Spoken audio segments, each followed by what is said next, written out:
Hi guys, welcome to my channel online GS by Diwakar. इस video में हम लोग बात करने वाले हैं, अब तक आपने 3 लेक्चर में देख लिया था, अब चौथा लेक्चर है हम लोगों का, जिसमें हम लोग मेथड्स ऑफ रिसर्च देख रहे हैं, यानी शोध की पद्धतियों के बारे में देख रहे हैं, विधियों के बारे में देख रहे हैं।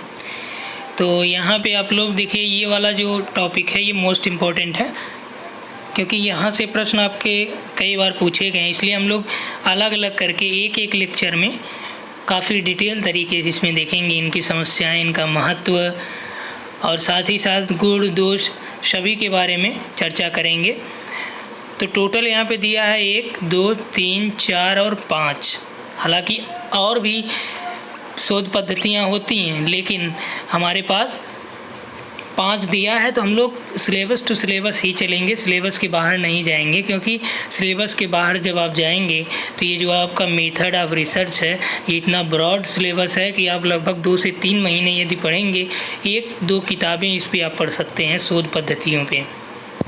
तो हम लोगों को उतना ज़्यादा नहीं जाना है, बस हम लोगों को ये देखना है कि हमारी परीक्षाओं में जो प्रश्न आ रहे हैं, जो 5 प्रश्न आएंगे, तो उसमें हम लोगों को टारगेट ये करना है कि किसी भी कीमत पे हम लोग उसमें 4 तो सही करें ही सही करें, ठीक। और यदि आप और मेहनत करेंगे तो यानी कि हमारा जो टारगेट है वो 95%, यानी कि आपका जो गोल रहेगा वो 5 में से 4 ये मान के चलिए कि आपको इससे कम नहीं करना, इतना करना ही करना है किसी भी कीमत पे, ठीक। 5 प्रश्न यहाँ से आएंगे, और इसलिए जब आप 4 कर सकते हैं तो पॉसिबिलिटी बनती है कि आप 5 कर जाएंगे, क्योंकि आपको यहाँ पे डिटेल भी बताया जा रहा है। जो भी प्रश्न आपके परीक्षाओं में अलग से पूछे गए हैं, किसी न किसी टॉपिक पे सिलेबस से अलग भी आया और डीप भी आया है, तो उसको हम अलग से नोट डाउन करते हुए चल रहे हैं। उसको जब आपका ये पूरा टॉपिक सभी यूनिट का कंप्लीट हो जाएगा, तब उसको एक एक करके यहाँ पे कराएंगे आपको, ठीक। इधर आपका जो यूजीसी का फॉर्म भरने की डेट थी वो आपका बढ़ गई है, तो इस वजह से यहाँ पे थोड़ा सा चेंजेज किया गया। अब जो आपको यहाँ पे कराया जा रहा है, तो पहले हमने ये सोचा था कि 10 यूनिट कंप्लीट करके फिर आपको प्रैक्टिस कराएंगे, लेकिन यहाँ पे हम 1 यूनिट कंप्लीट होने के बाद प्रैक्टिस भी कराएं, साथ ही साथ दूसरे यूनिट का थ्योरेटिकल पार्ट भी यहाँ पे चल रहा है। इसी तरह से चलता रहेगा।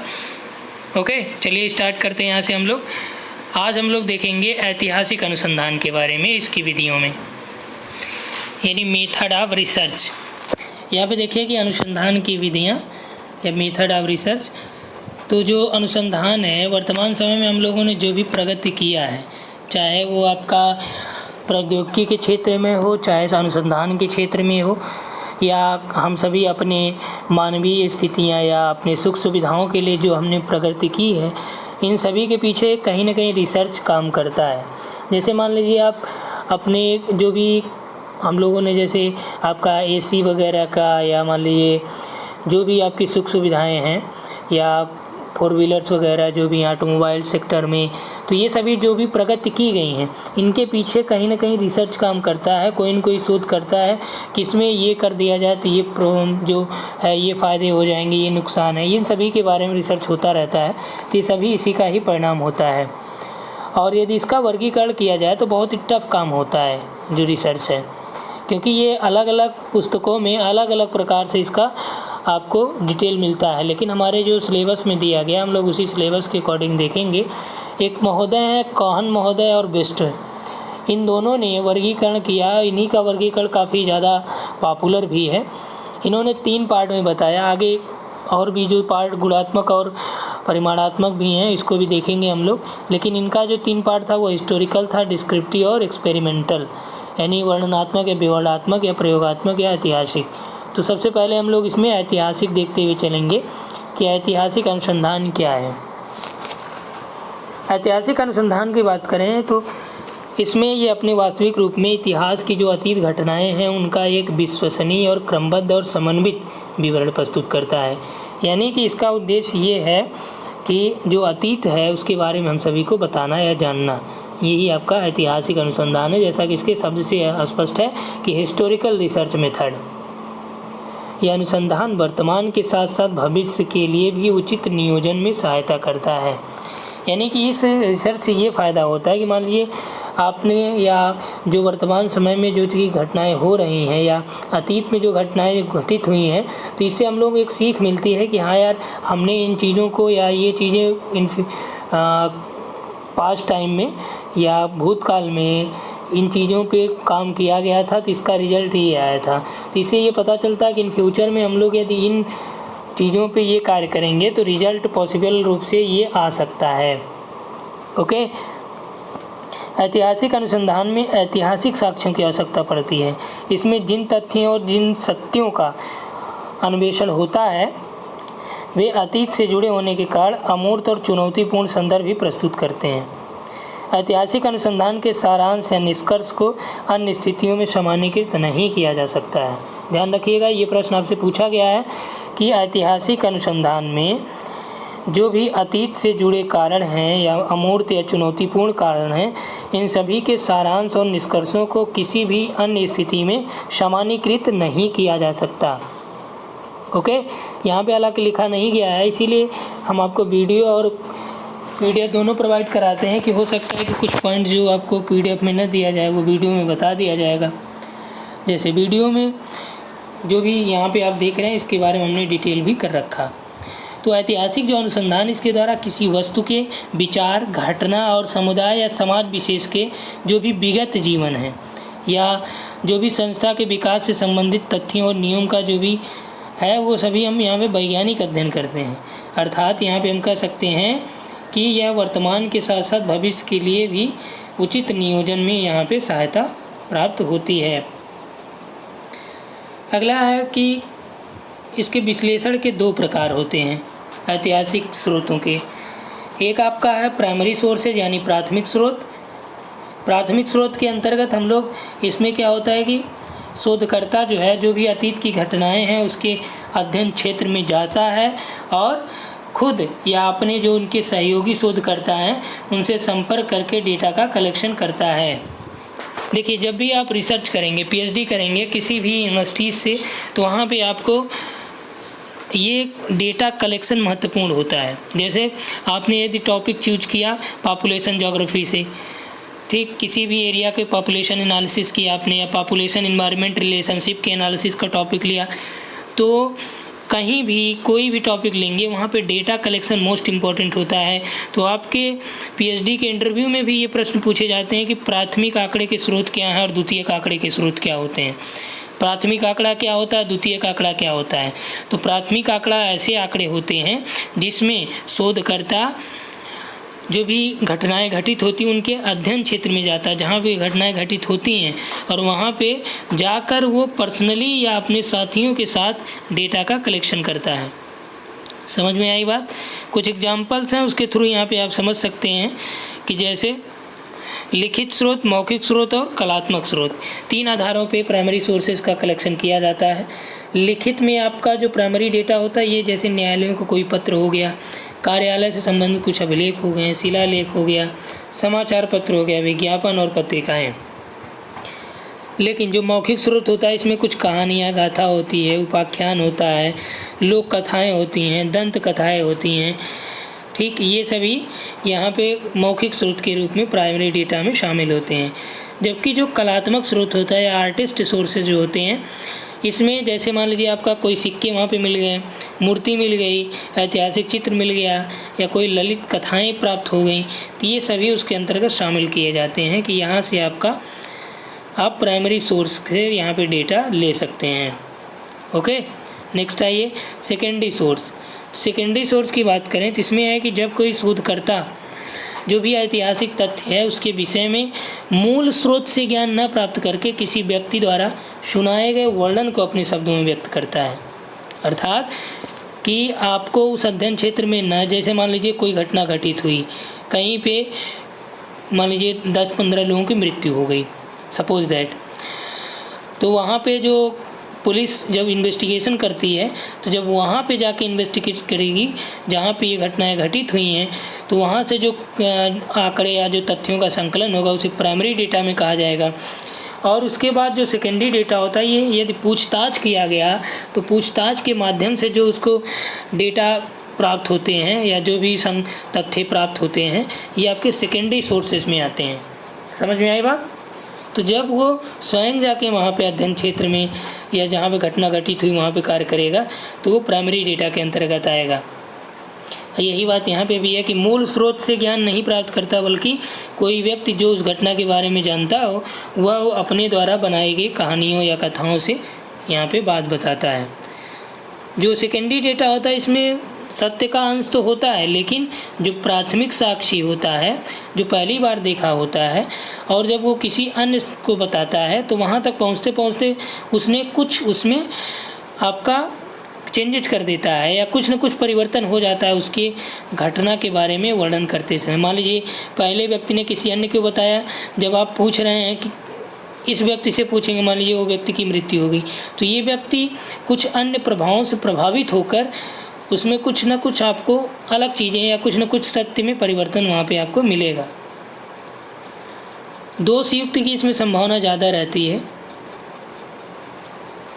इसकी अपेक्षा प्राथमिक स्रोत जो प्राथमिक आंकड़े हैं इस विधि के लिए विश्वसनीय माने जाते हैं, क्योंकि प्राथमिक आंकड़े में उसका मौलिक भंडार होता है जबकि द्वितीयक आंकड़े में विचलित भंडार पाया जाता है।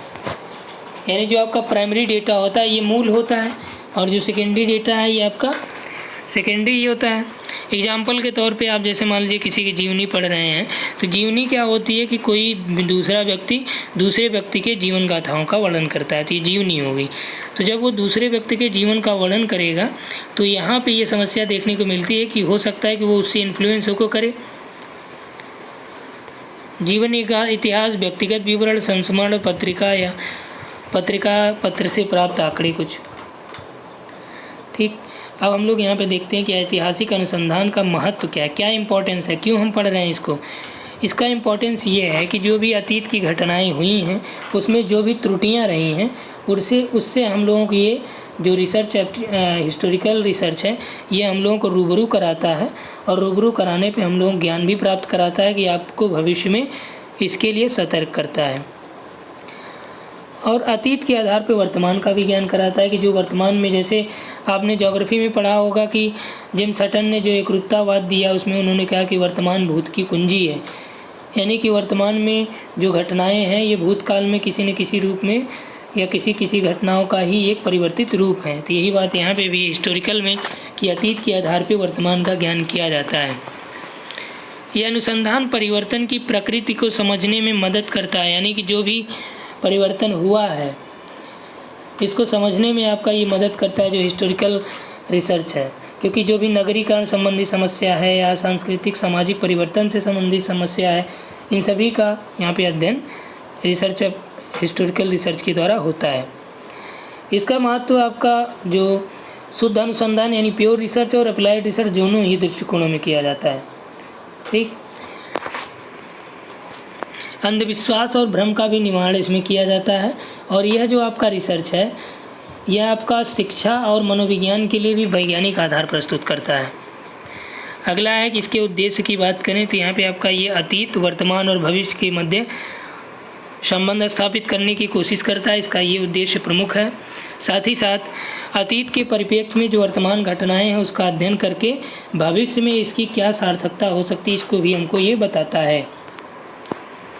वर्तमान में जो भी सिद्धांत हैं या क्रियाएं हैं जो व्यवहार में लाई जा रही हैं उनका उद्भव कैसे हुआ, विकास किन परिस्थितियों में हुआ, इसका भी विश्लेषण आपका ऐतिहासिक अनुसंधान का उद्देश्य होता है। ऐतिहासिक अनुसंधान में चिंतन को नई दिशा और नवीन ज्ञान के नीति निर्धारण में भी सहायता प्रदान किया जाता है।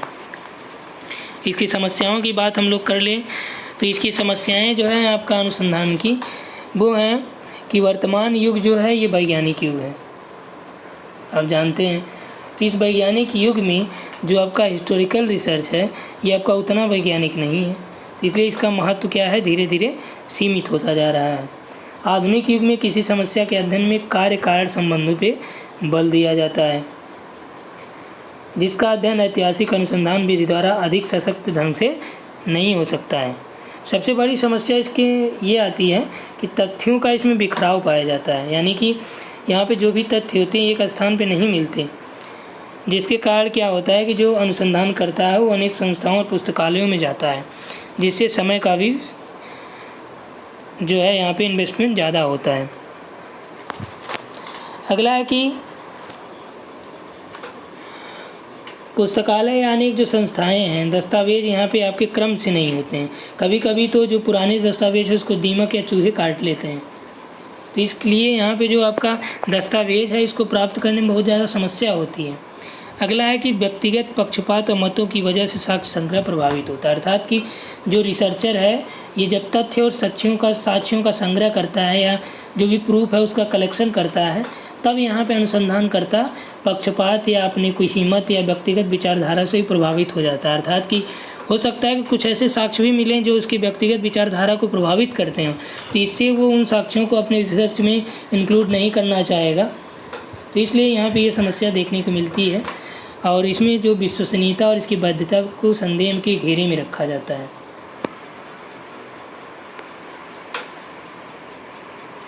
ठीक, तो इसलिए जो इसका समस्या है ये हमने देख लिया। अगला है जो हमारे पास वो ऐतिहासिक अनुसंधान के सोपान हैं, स्टेप्स ऑफ हिस्टोरिकल रिसर्च।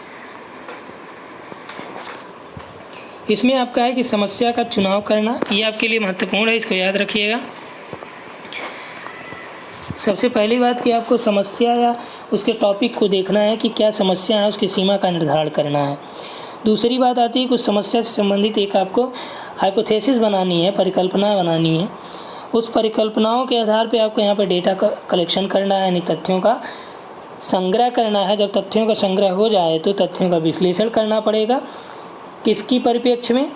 जो आपका परिकल्पना है उसकी जांच की परिप्रेक्ष्य में। और जब विश्लेषण हो जाए तब इसके परिणाम जो आएंगे उसकी व्याख्या करनी है, फिर विवेचना करना, अर्थात उसके बाद आपका फाइनल हो जाएगा। ओके, तो ये आपके स्टेप्स ऑफ हिस्टोरिकल रिसर्च थे। अगला है कि इसके कुछ गुण हैं, क्या हैं ये जान लीजिए।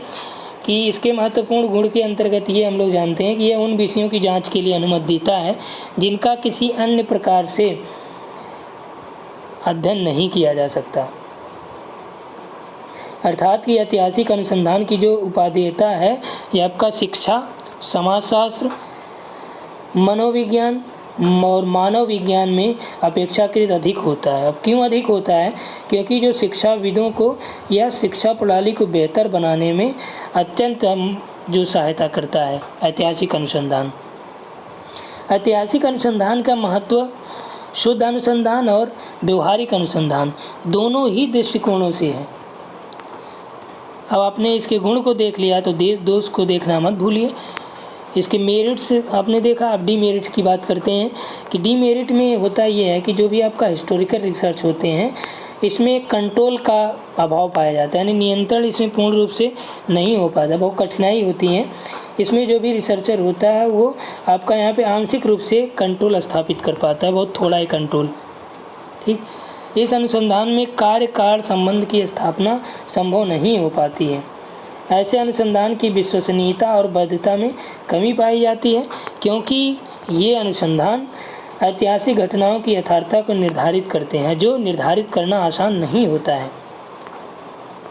अगला है कि ऐतिहासिक अनुसंधान में जो भी वेरिफिकेशंस होते हैं, सत्यापन होते हैं, इसकी कठिनाई भी इसमें शामिल होती है, बहुत कठिन होता है। ठीक, अब यहाँ पे देखिए जब इसके विषय वस्तु का चुनाव करना होगा तो किन आधारों पर या किन तथ्यों को ध्यान देके आपको करना होगा। तो इसके दो तथ्य हैं। एक आपका है कि ऐसे क्षेत्र में प्रवेश करना जिसका पता न लगा हो, कि जब भी आपको इसका चुनाव करना होगा तो आपको ऐसे क्षेत्रों का पता लगाना पड़ेगा जिसका पहले से रिसर्च ना हुआ हो, और जो भी रिसर्च हुए हैं उसका संशोधन यहाँ पे करना है कि उसमें क्या कमियाँ हैं, क्या समस्याएं हैं, इसको आपको वहाँ पे देखना है। ठीक, अगला है प्रबंध के मूल्यांकन का आधार। जो आपका ऐतिहासिक शोध है, अनुसंधान है, इसके प्रबंधन के मूल्यांकन के आधार क्या है, यानी basis of evaluation of historical research management. तो इसके प्रबंधन की बात करें तो जो शोध प्रबंध की व्यवस्था है ये इसमें तार्किक आधार पे होनी चाहिए और अध्ययन इसका परिसीमित होना चाहिए। साथ ही साथ जो भी साधन है उसका उचित और विश्वसनीयता उस पर बनी होनी चाहिए, और इसमें जो भी आंकड़े लिए जाएं वो दोनों प्रकार के हों, प्राइमरी डेटा और सेकेंडरी डेटा दोनों सोर्स हों। निश्चित स्थान और समय के अनुसार स्रोतों का वर्गीकरण यहाँ पे होना चाहिए। ठीक, अध्ययन में समय और धन की कमी को ध्यान में रखना चाहिए कि इसमें कम इन्वेस्ट किया जाए, और साथ ही साथ शोध प्रबंध के द्वारा भविष्य में जो भी अनुसंधान है उसके लिए सुझाव भी प्रस्तुत किया गया हो। तो ये सभी मूल्यांकन है इसकी। ठीक, तो इस वीडियो में हम लोग इतना ही देखेंगे। आगे हम जल्दी आपको जो बताएंगे वो है आपका डिस्क्रिप्टिव रिसर्च, ठीक, यानी वर्णनात्मक अनुसंधान। Okay, thanks for watching.